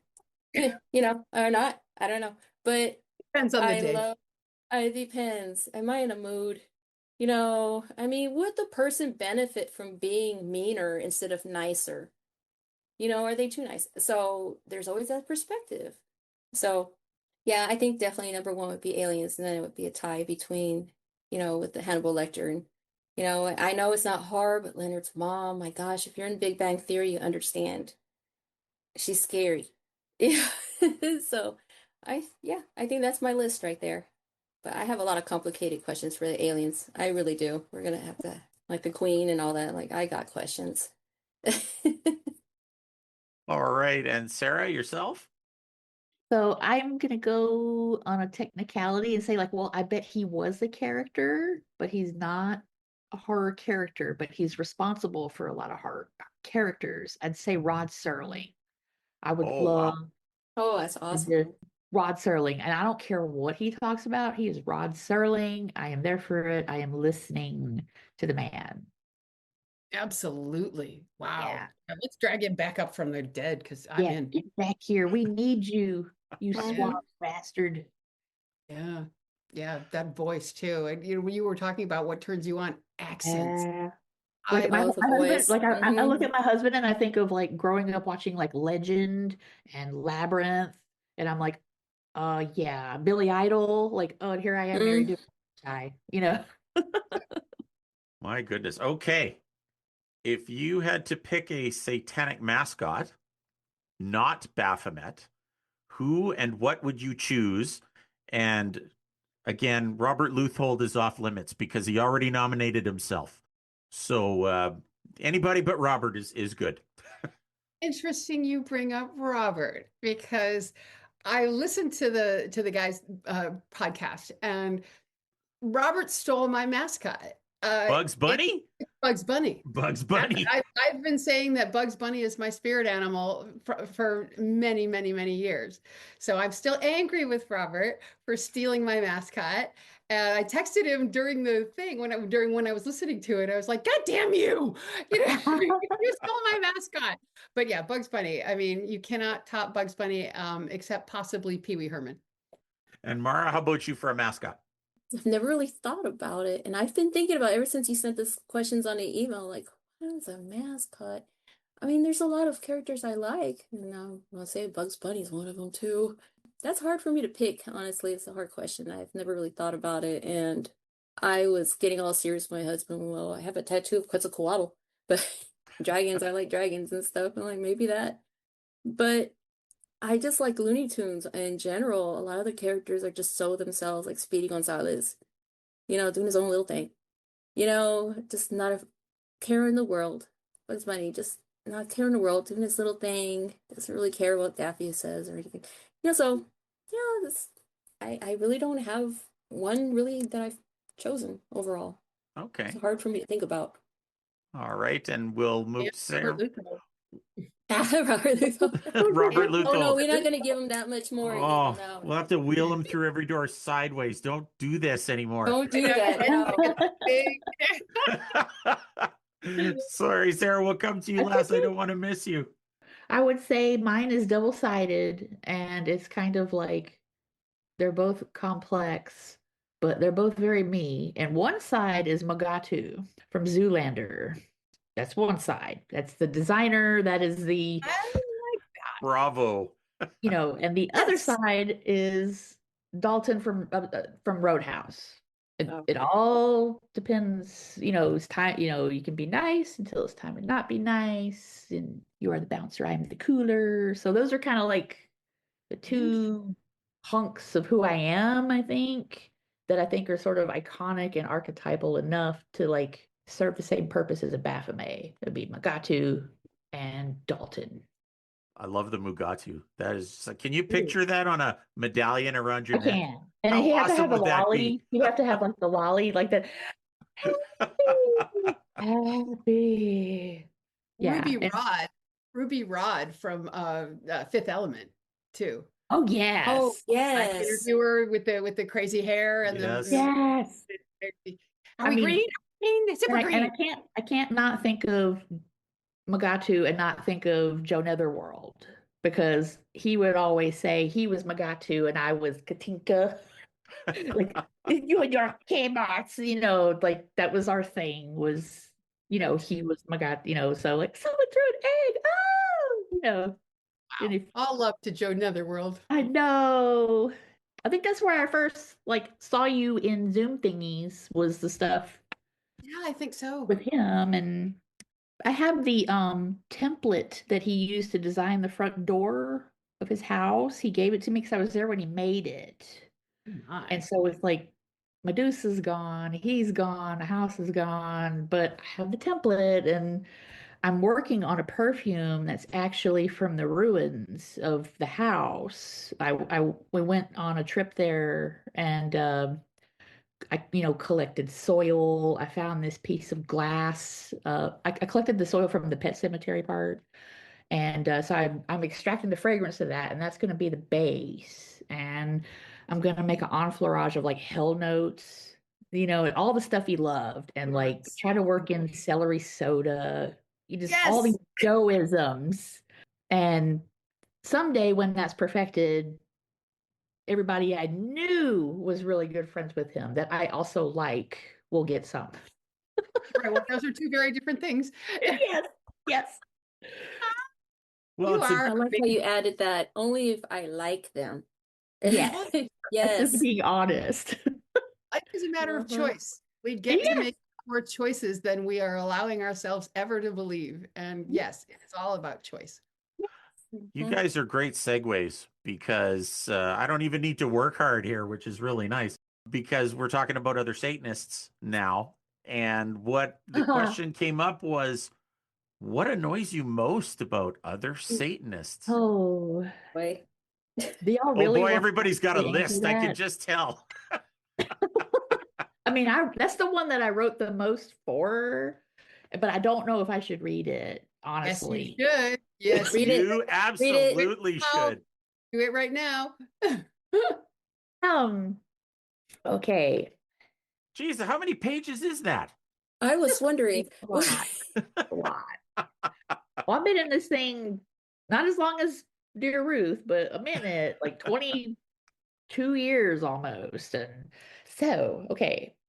When now I will start to say it's the same things that would annoy me about any people. It's Mhm. just amplified when you are kind of saying you and I are the same species. Because to me, Dr. LeVay, he discovered a species when he codified Satanism. It was a type of person. So if you bring yourself to my attention by saying sort of, I get that thing that is your worldview, you kind of like made it where I'm like, oh God, solipsism. Can I like can I just be okay? That's the whole aside. But so when newer members or those who haven't met many other members forget that I'm a person, that would probably be the biggest thing. And they always seem to forget that they're talking to me about people that I've known for a really long time that are like my friends,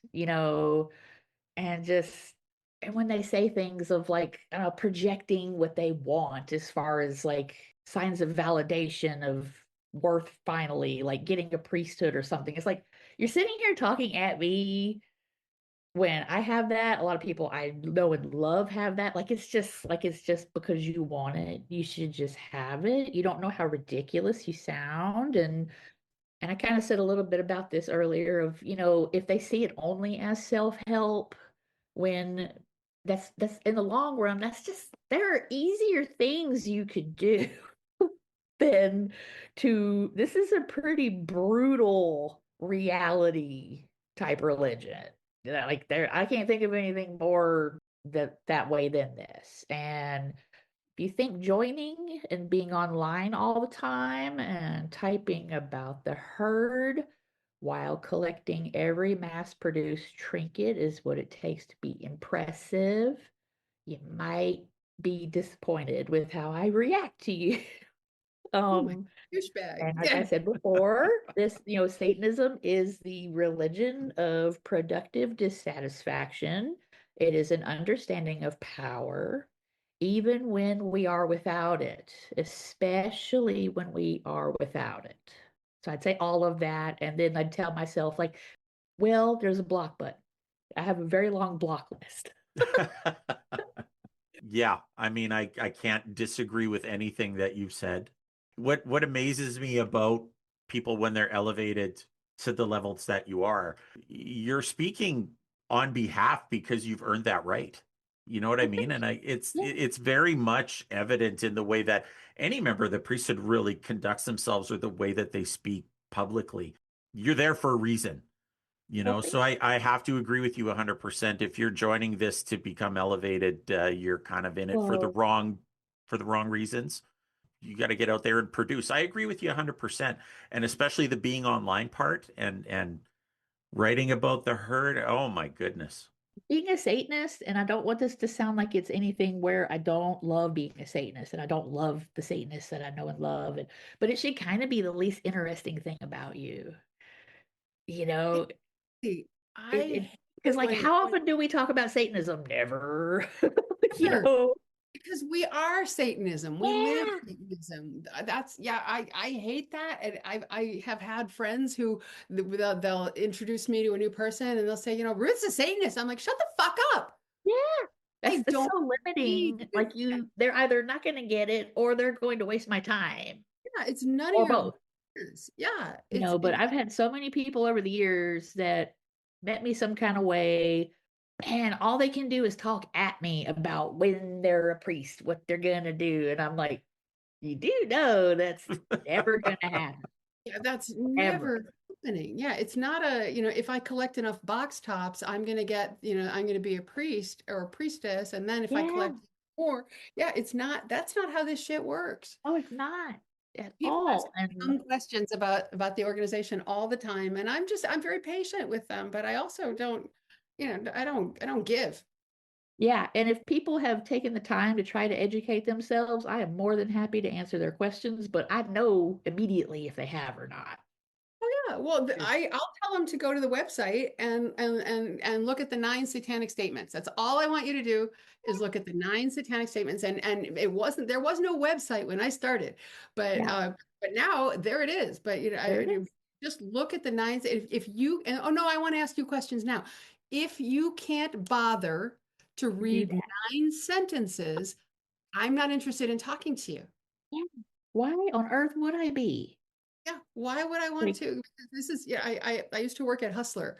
I worked for Larry Flint for quite a while, and people would always ask me, what do you do? Because that's the bane of my existence when you meet someone and you ask them, what's your job? Who cares yeah, what your job is? yeah. Who are and I started lying and saying, I sold insurance or I worked in the shoe department Just to like because save your own time and you know how the next 20 minutes of conversation are going to go. And it's what you said. It has nothing to do with you as an individual human being. It's because you're in the Church of Satan, because yeah. you're a Satanist. And So it's like it's not that I don't know, it's right there. It's an open secret who I am. Like it's my real name and Google me. whatever. But yeah, but like there's so much more I could be talking to people about that they Yeah, just really they're really fucking missing out on. if that's all they want to talk to me about. More to me than that. And also, if you want to learn about Satanism, yeah, you can ask me things once you have some questions, but I'm not an encyclopedia. Yeah. Go look at the Church of Satan website. I plug this all the time because everybody's too lazy to go and actually do something. But the Church of Satan website is an incredible resource. It It's is. all the things you expect and 10 times as many things as you don't expect. Yeah, It is absolutely. so much there, and that's a rabbit hole you could spend a week looking at. But yeah, don't assume that that's all there is to me, and that's you get to start talking about that because I don't want to talk about them. They seem like they should just have automatic access to everyone. Oh, They well, should that just send everybody friend requests, and here we go. And like because a I pack of decided I baseball want to cards. ask now. Yeah, now the entire world has to stop and accommodate me like I'm a kindergartner. Yeah, no. Yeah, like that's So, like you really are in the wrong place. I would Oh, say if people want to know what Satanists really are, shameless self plug, they need to listen to my show that's because true. I talk to Satanists all the time, but we yeah. don't talk about it because it's what Gives you shapes us and what drives us, but it's not what we are. You know what I mean? yeah. Well, And who says don't talk about it, be about it? yeah, I yeah, Yeah. mean, exactly. I mean, that's not my thing, but I have heard it, and I'm like, yeah, don't talk about it, be about it. Mhm. Yeah, like So, Dr. Frankenfurter, don't dream it, be it. You know. yeah, Yes. that too. Oh, Frankenfurter, there's somebody that would be a fun dinner Oh conversation. boy. Yeah, Or it's a not perfect a mascot. yeah, Yes. or Another one. Frankenfurter's a great satanic mascot. Really is. Yes, he is. Mm. Yeah, There's I that get theory that people say, maybe is Nancy from the Craft's dad, like the only cool character in the Craft. Like maybe Dr. Frankenfurter was her dad. oh, cool. Yeah, Oh, It's like a stupid meme, you know. the thing that bugs me is when people take themselves too seriously. And a lot of the people, like you said, newer Satanist people, but it's not all newer Satanists, Oh, but it's not. they think they're well. The other thing that I just love, and I've been around long enough to see it come and go several times, is the person who comes out of nowhere, and I know everything there is to know about Oh Satanism. boy. I'm gonna rock this organization, and I'm gonna get rid of whoever it is who's the high priest right now because I know better. I'm it. I'm the shit, and and you need to listen to me. And people who knock the admin, you know what? You are so free. There's the door. There you There, go. not a democracy. There's the door, And you and can see that everybody those people kind of did it everywhere in different ways before they got here. yeah, and then they come and go, and they don't let the door hit you in the ass on the way out. Yeah. I can't see them leave fast enough, Oh and I've no. seen many people who Yes. thought they're better than everybody else, and they're gonna kick Peter and Peggy right out, and I'm no, you're not, no, you're not. That's a quaint little idea you got there. So cute and yeah, quaint. It's just charming. But yeah, they make assumptions because they read a book. Well, you missed the point, dude, or dudette. I mean, but Yeah.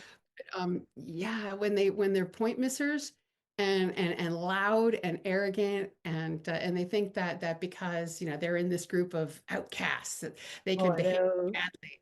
And the responsibility of the responsible, and who's the responsible? Me. Yeah. So yeah, So have I people changed, Ruth, since the advent of the online community? Or like you've been around long enough now to have seen the development from when Magus LeVay was alive to today. So has the type of person that's coming to us changed with the advent of the internet, or has it basically remained the same since those days? people haven't changed since the caveman. We're cavemen now, but we have these things. So nothing changes. Human nature is human nature and nothing changes. The internet could be a beautiful, incredible, wonderful tool to unite everyone and help everyone, but human beings are involved, so it's not. I do think that it makes that it's speeded everything up. It makes Yeah. things faster, and the things like Facebook has connected a lot more people than would have sat down and written a letter and put it in the mail. But I also think that there's value in that because you have to actually do something. And you actually have to want something. You have to take action. I have to get a piece of paper and a pen and an envelope, and I have to write this letter, and I have to have a stamp. And I think that matters. The ease with which everything is immediate gratification is not necessarily positive. I think you have to work for things and be involved in that process.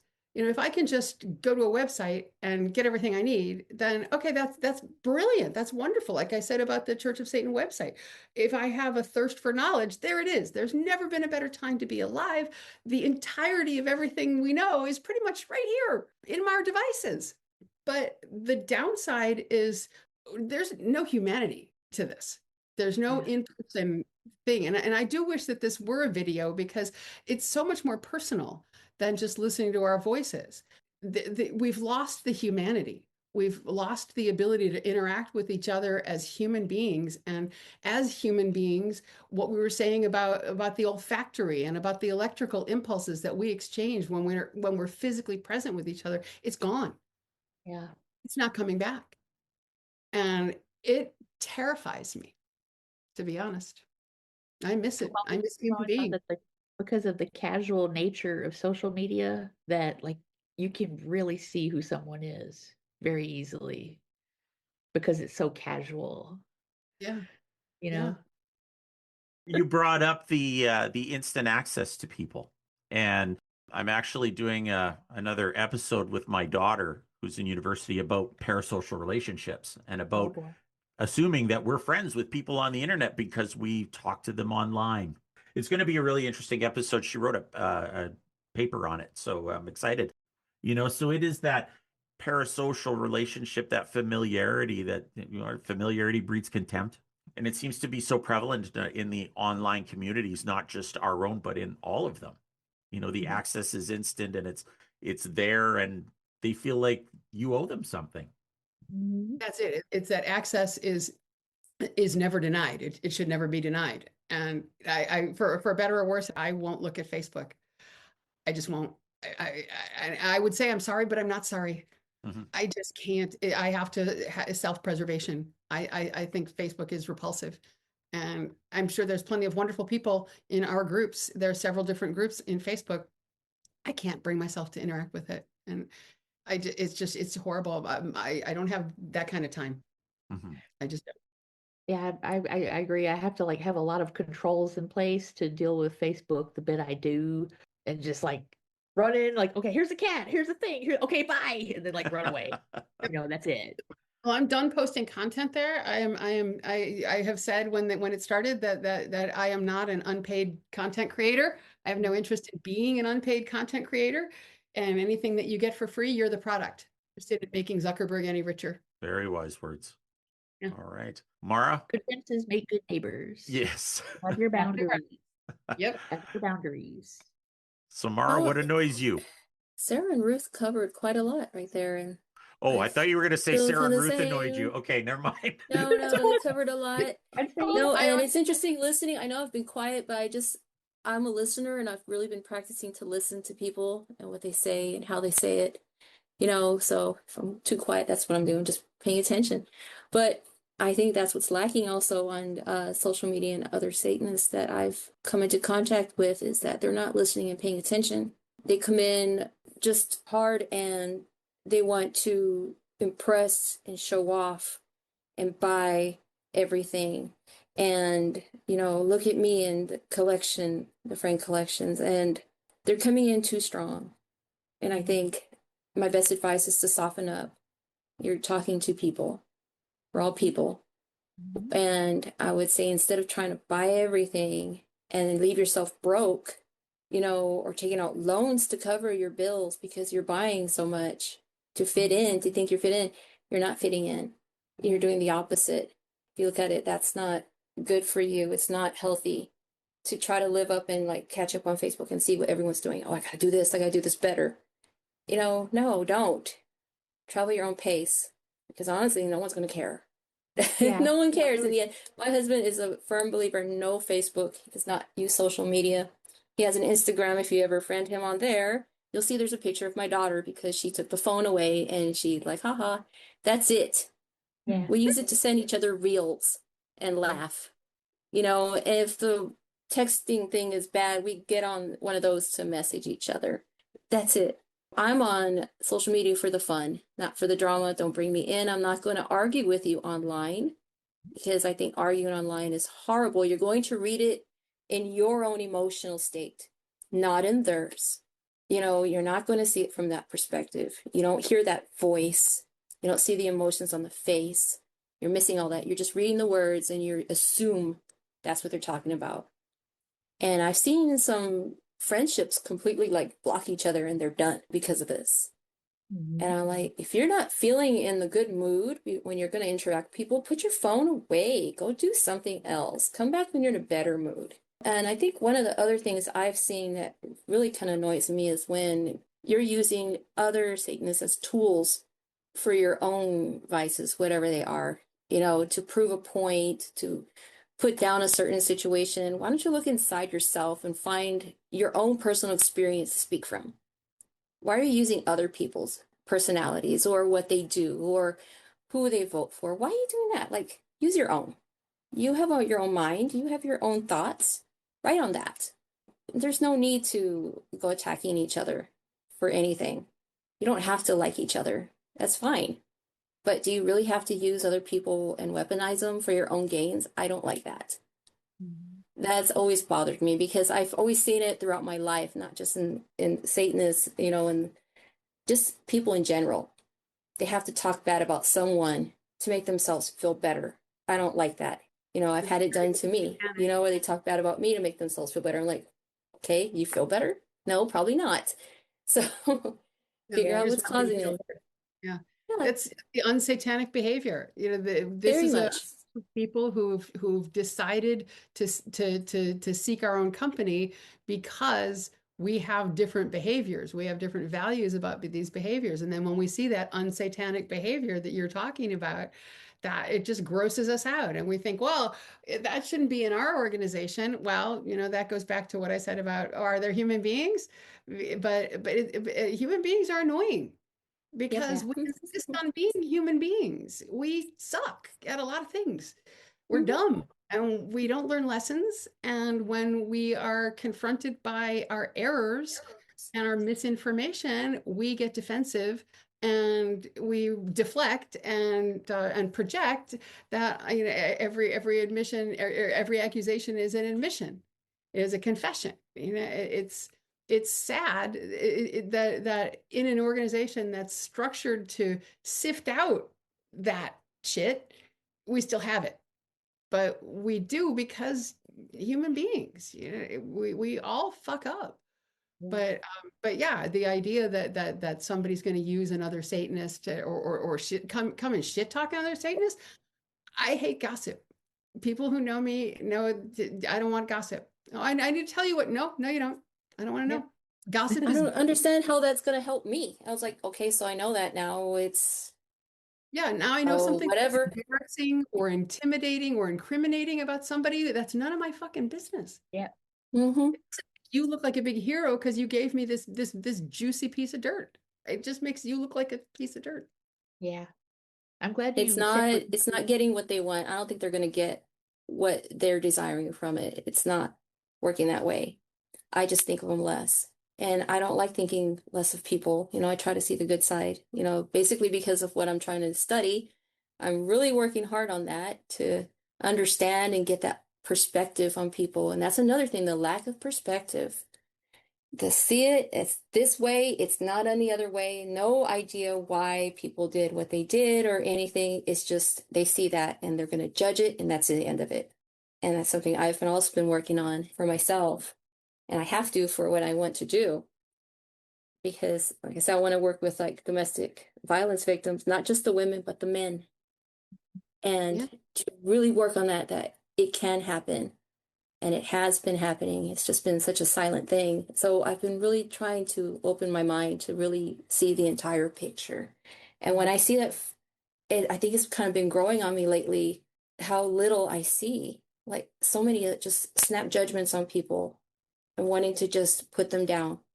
and not really understanding. That lack of perspective gets me too. So, Yeah, I'm glad you said what you did, Mara, about the compulsive consumerism.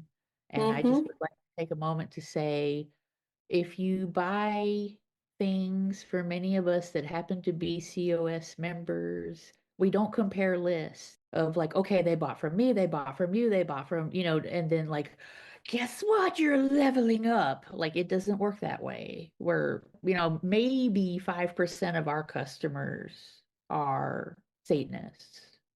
Maybe. So it's really not going to be valid with us. Like, so just that bit of information. I just wanted to interject of your good point. This is a saying I've had for many years, and it's that you're not misanthropic, you're socially retarded. Like, and that goes for a lot of these people we're talking about, where it's not that you're sick of the herd and that's why you're here. The herd is sick of you. And you think we're not going to get sick of you. Okay, a black sheep is still a sheep. Yeah. Yeah. Just And because we're you got a worse than that. beard. We have Yeah. tolerance and no filters. And if you think your Yeah. bullshit's going to fly here when it didn't fly at your Yeah. church, yeah, you're wrong. Yeah. It's like if you don't have people skills, it's not the herd's fault. It's not. It's you. It's You. you. Yeah. What's Sorry if the I in Total Recall when they're talking about that vacation? What's always been what's always been the same, and no matter what your vacation is, it's you, and Buckaroo Banzai, wherever you go, there you are. There Maybe you are. Mm-hmm. it's you. Yeah. And that is something that I really value about Satanists. And certainly I can't say all because you can't say all, but I value that every one of us has said at some point in this interview that everything is about learning. Everything is about continuing to learn and grow and figure out shit and know who you are and what you do. And those are the only questions there are in the world. Who am I and what do I do? That's Yeah. it.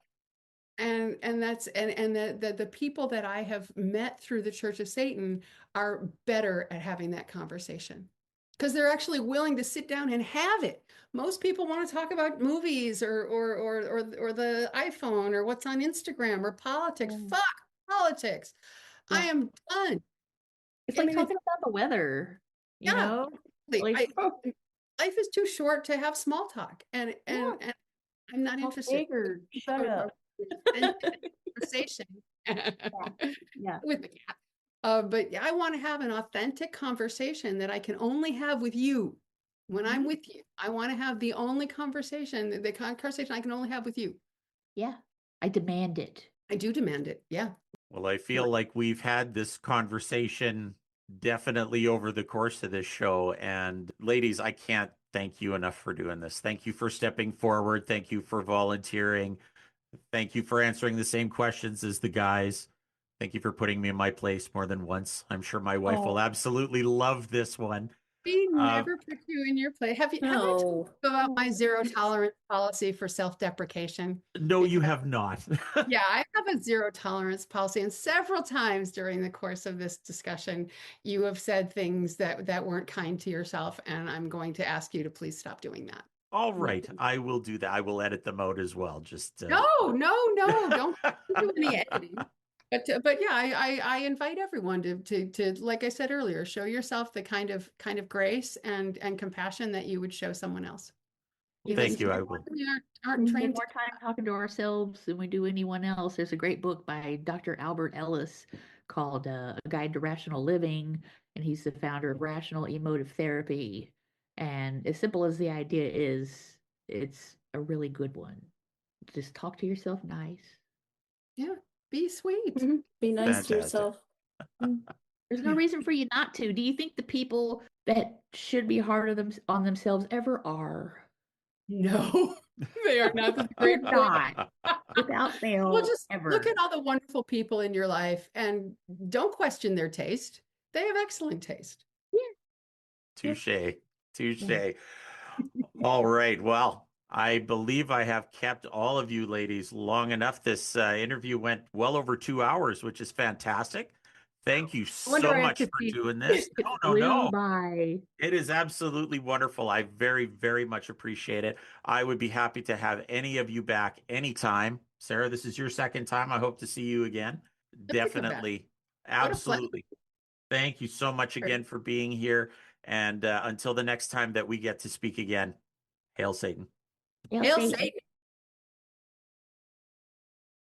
And that's going to wrap it up for this episode of the Neutral Wisdom Podcast. I'd like to thank all of you for listening, and a huge thank you to our guests and all of you for joining us today. Please drop a like or comment down below. For questions or comments, you can email me directly at information@neutralwisdom.ca. You can listen to us on YouTube, Spotify, Apple Podcast, Google Podcast, and anywhere else you get your podcasts. A like and subscribe go a long way in getting this podcast out there. Check me out on Facebook under Robert Shirley, and check out Instagram at neutral_wisdom. And be sure to visit the website at neutralwisdom.ca. And don't forget, Neutral Wisdom, Contemplations of a Satanic Warlock, now available at Amazon in paperback, hardcover, and Kindle formats. Until next time, ever forward.